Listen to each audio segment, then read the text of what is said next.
Okay, so for our final upgrade, we got a pair of Zip, tawag dito, 303 Explorer SW. So medyo malapad siya.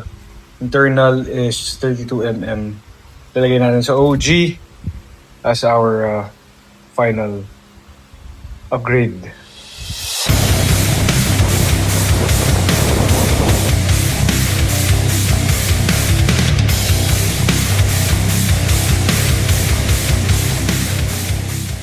Gagawa mo natin G1 RS Pro lagkit, parang black chili. Excited na ako gamitin, kaso lakas ng ulan. 43.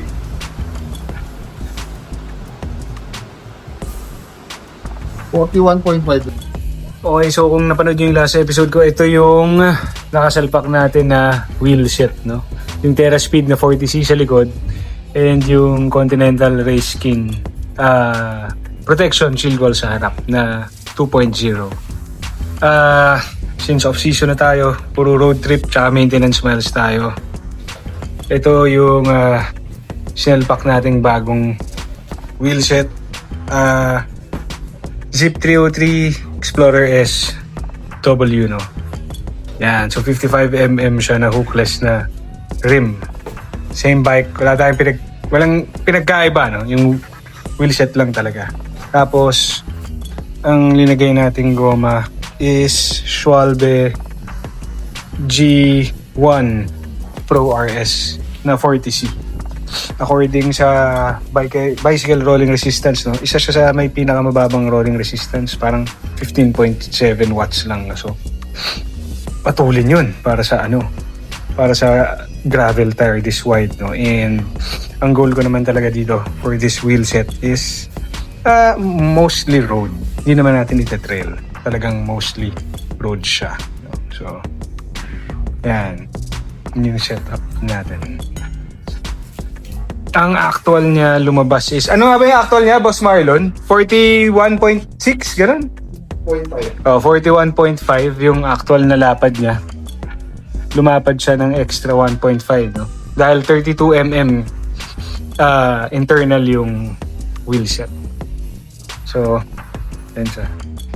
So, may nakakatawa kaming napansin dito ni Boss Marlon sa goma, no? Yung rotational instruction niya. So, makikita nyo, dalawa. Rotation front pala, rotation rear, pa ganun. So, depende kung saan mo ilalagay yung goma, no? So, ito, since rear, pa ganun. Itong nasa harap, since nasa harap siya, pa ganun. So, para siyang pa ganun, no? Baka siguro sa traction yun, boss, eh, no? Parang sa traction yun. Oo, kaya ganun. So, magkaiba yung forma nung goma sa likod para mo sa harap, no? Pero definitely tsura pa lang, tsaka yung texture niya parang black chili siya ng mga Continental tires, no?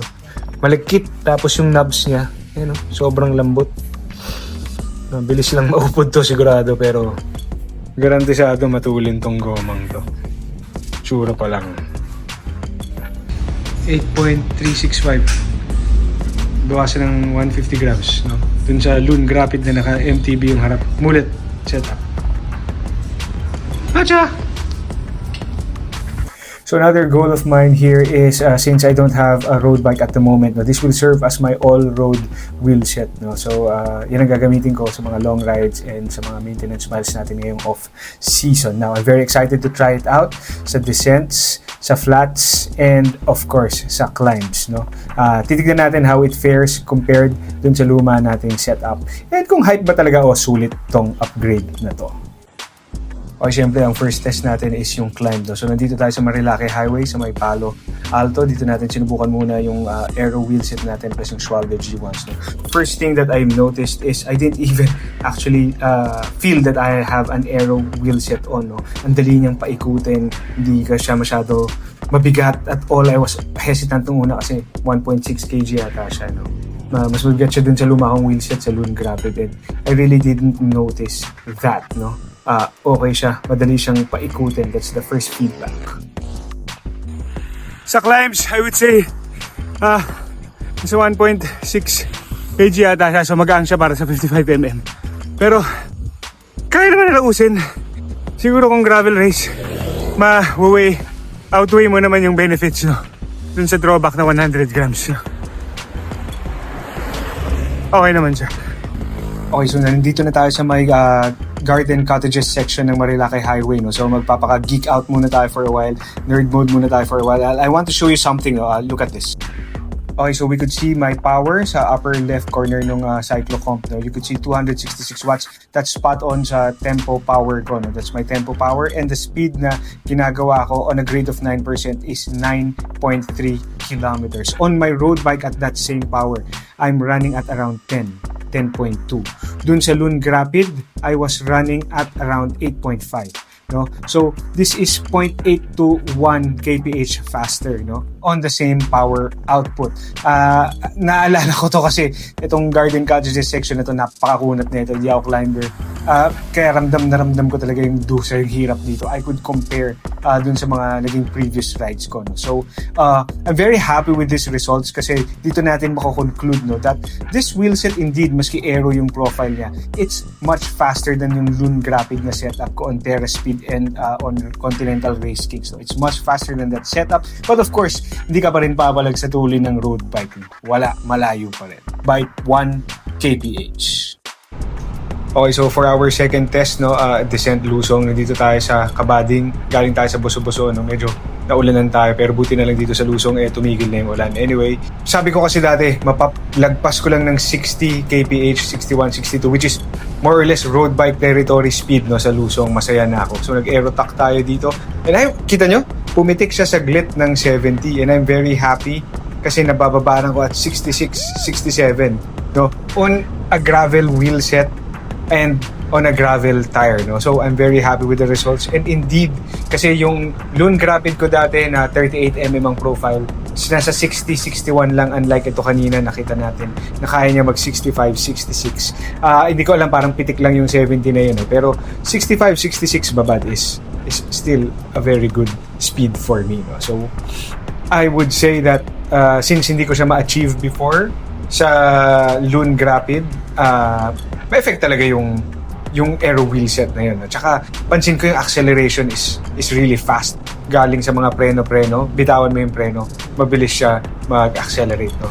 Compared dun sa Loon Rapid na 38mm. So yes, Lusong, ramdam na ramdam natin yung aero wheel set. Hindi naman sobra, pero may effect talaga. Okay, so nasubukan na natin siya sa Lusong, nasubukan na rin natin siya sa climb.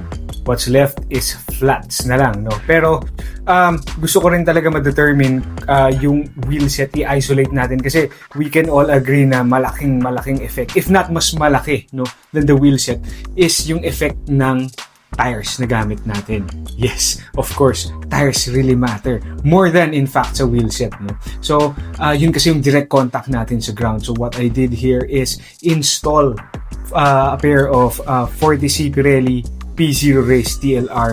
I chose Pirelli kasi sila lang yung at the moment merong 40C, no, na slick talaga. It's actually a road tire that is within gravel territory in terms of lapad, no? So why did I make the switch? I wanted to see as well, no, what would the effect be of the wheel set on a slick tire, on a road tire, no? So nakita na natin yung effect niya sa semi-slick na manubs, which is Schwalbe G1 RS. Take note, sabi sa bicycle rolling resistance, 17.2 watts yata, so mababa. And itong Pirelli P0 Race TLR at 40C is at 18.2 watts, so 1 watt, 1.2 watts mas mataas. So tingnan natin. I want to see how it performs on flats and how it would perform sa climb. So bonus ulit climb. Tingnan natin, no.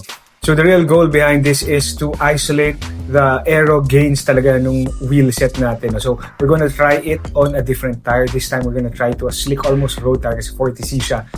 Road tire talaga ang classification sa kanya ni Pirelli.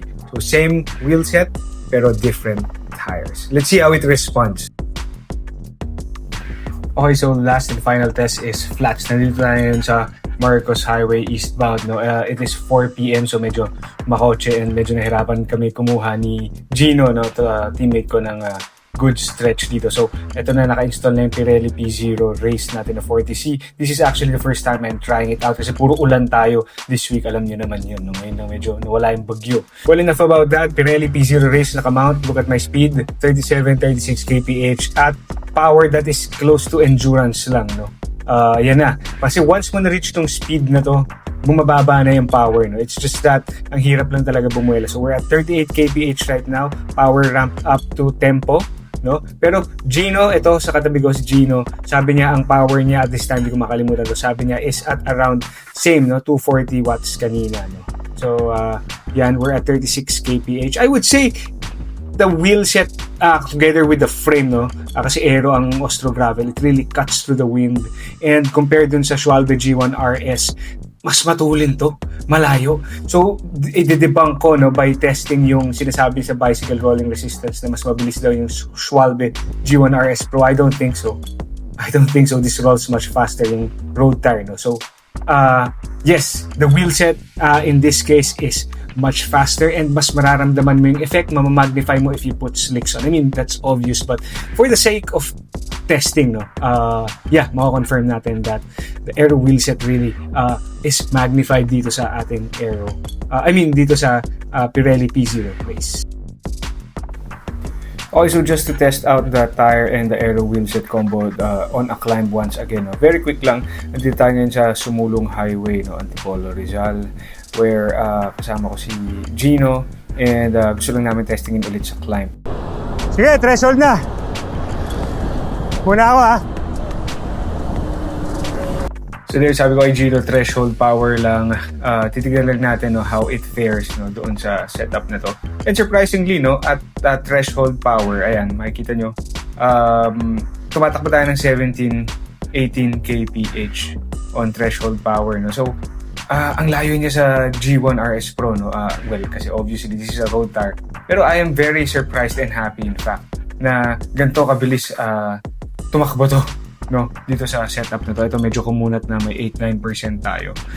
Sumilip na tayo ng VO2 max power, pero still I would say that it still behaves very much like a road bike na. And yung aero profile niya na 55mm, hindi ko talaga napansin dito sa climb. It's very compliant, very comfortable, tapos hindi ko napansin na naka-aero wheel set ako, no. It really climbs just a tad bit slower than a road bike, no. Kaso dito sa mga ganitong efforts, no, mga medyo neuromuscular sprint effort, malayo sa tunay na road bike. Iba pa rin talaga wag-wagin ng tunay na road bike, no. But still, nonetheless, for a gravel tire, okay siya. So, 5:15 p.m. Dito tayo sa Ahod Coffee. Kasama natin si Gino. And that concludes our final test for the Aero Gravel wheel set, no? Which is, ayan, sa likod. Pinalutan natin ng Pirelli P0 Race TLR. Just to test, no? Yung wheel set mismo on gravel, which is yung nauna nga na nakita nyo, which is yung Schwalbe G1 RS Pro. And ngayon, sa flats and also sa climb, may bonus tayo, yung Pirelli P0 at 40C. So I might say, as far as the wheel set is concerned, meron. It really has factor, especially on flats, no? Pare kanina, sa Marcos Highway. Oo. Talagang... Hindi masyado matindi yung karga, pero pumapalong trend lang. Nakita nyo naman sa watts, 160, 170, pero napapako natin sa 30, 32. Oo, napakalala nung headwind kanina. Kung maramdaman nyo lang, makikita yung hangin. Ganun. So, yes, I therefore conclude na factor talaga yung aero profile ng wheel set. And of course, yung profile din ng tires. Most definitely, mas mabilis yung road tires. Obvious naman, kasi road tires na, even on the climbs. So, if you may consider changing tires, I would recommend it kasi lahat ng karera natin, Clark, di ba? Nueva Ecija, puro flats eh. So, aero will really matter. Marginal, pero it really does matter, lalo pag mahaba yung karera. It's worth checking for an upgrade. And at the same time, maporma. Pogi. Alright guys, thanks. Kung may questions kayo, PM lang kayo.